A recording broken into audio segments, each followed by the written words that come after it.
आप लोगों में से कौन कौन से ऐसे लोग हैं जो सवाल पूछना चाहते हैं और किन किन से सवाल? हाथ उठाइए, मैं आपके पास आता हूं। जी बोलिए। सर, कांग्रेस तो 370 के वक्त ही बोल रही थी कि देश में खून की नदियां बहेगी, कहां बही? बताइए, बड़ा सवाल है। आप तो 370 के वक्त भी कह रहे थे खून की नदियां बह जाएगी। तीली नहीं जली साहब कश्मीर में, एक माचिस की तीली। अमित शाह देश के गृह मंत्री ने संसद में कहा कि माचिस की तीली नहीं जली और इतना पुराना कानून जिसको लेकर सिर्फ वादे किए जाते थे वो हट गया। 370 हट गया है, अच्छी बात है। पर हम जब गुजरात के अंदर है और गुजरात के चुनाव की बात हो रही है, आज गुजरात के चुनाव के मैनिफेस्टो की बात हो रही है, गुजरात के विद्यार्थियों की बात हो रही है, गुजरात में विद्यार्थियों की शिक्षा की बात हो रही है, तो जिस तरह शिक्षा का निजीकरण हो रहा है, जिस तरह बहस को घुमा रहे हैं आप बात हो रही है कश्मीर पे, आप पहुंच जाएंगे मैंने शिक्षा पे। बोल दिया आप 370 हटा है, अच्छी बात है। पहुंच जाएंगे बेरोजगारी पर। आपके पास आता हूं, ये और कौन है जो जरूरी सवाल है पूछना चाहता है? बेरोजगारी पे जी चर्चा पूछिए, होना। आप पूछिए। सर, कोई भी मुद्दा हो चुनाव के। इस स्मार्टफोन के युग में भी ये फोटो स्टूडियो बना के साल में 30 लाख कमा रहे हैं। आपको भी ये कमाना है, उनसे सीखना है, तो फ्रीडम ऐप को अभी डाउनलोड कीजिए। समय क्यों उठाया जाता है? चुनाव के समय क्यों उठाया जाता है? बीजेपी के देश, देखिए, बीजेपी के गेस्ट। देखिए, अगर कोई भी मुद्दा उठाया जाता है तो लोगों का ध्यान वो मुद्दे पर होता है।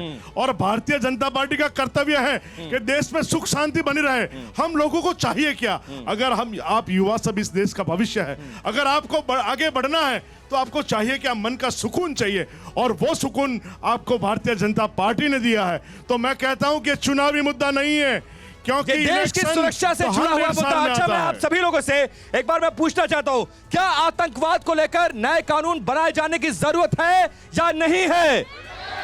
है। और जो बीजेपी जिस तरह से कह रही है, ये आरोप लगाया जा रहा है बीजेपी पर कि ये चुनावी मुद्दा है, आप लोगों में से कितने ऐसे लोग हैं जो ये मानते हैं कि बीजेपी के मैनिफेस्टो में एंटी रेडिकल फोर्स का मुद्दा सिर्फ एक चुनावी झुंझुना है, इसके अलावा कुछ भी नहीं है? कितने लोग ऐसे मानते हैं? कौन कौन मानता है ऐसा नहीं है? और कितने लोग मानते हैं कि नहीं है? नहीं है, ज्यादातर लोग मानते हैं। और कौन सवाल पूछना चाहता है, ये बताइए।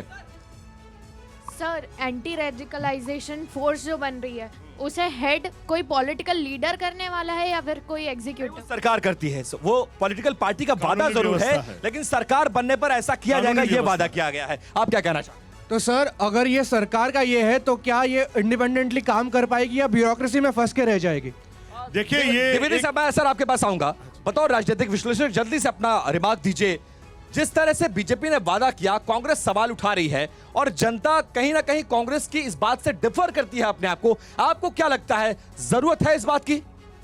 देखिए, सबसे पहले तो जो कांग्रेस के प्रवक्ता ने कहा कि राज्य का चुनाव है, कोई भी राज्य का चुनाव सिर्फ राज्य का नहीं होता है। राज्य में जो चुने हुए लोग हैं वो कल राज्यसभा में लोगों को भेजते हैं। ये राष्ट्र का चुनाव भी उतना ही है जितना राज्य का चुनाव है।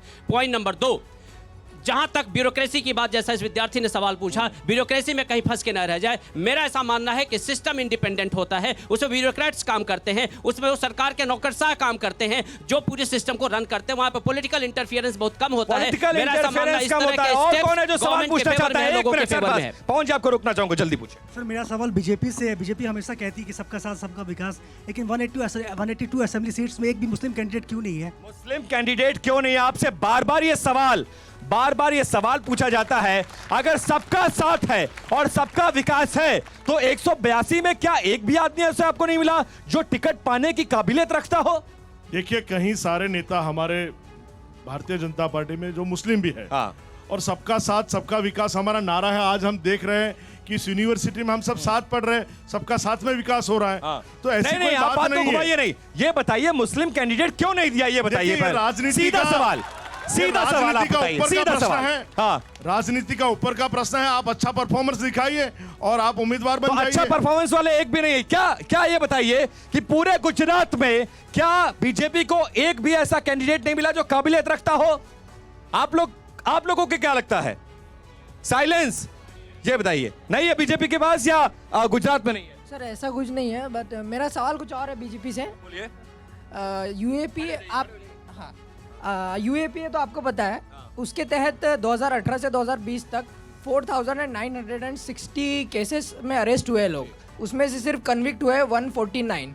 उसमें से बाकी जो लोग थे उनका जो टाइम वेस्ट हुआ है, उनकी जो एनर्जी वेस्ट हुई, उनका तो वो अगर ऐसा ये लॉ आ गया एंटी रेडिकल तो उसमें मिसयूज भी हो सकता है, मिसयूज भी हो सकता है। इस स्मार्टफोन के युग में भी ये फोटो स्टूडियो बना के साल में 30 लाख कमा रहे हैं। आपको भी ये कमाना है, उनसे सीखना है तो फ्रीडम ऐप को अभी डाउनलोड कीजिए।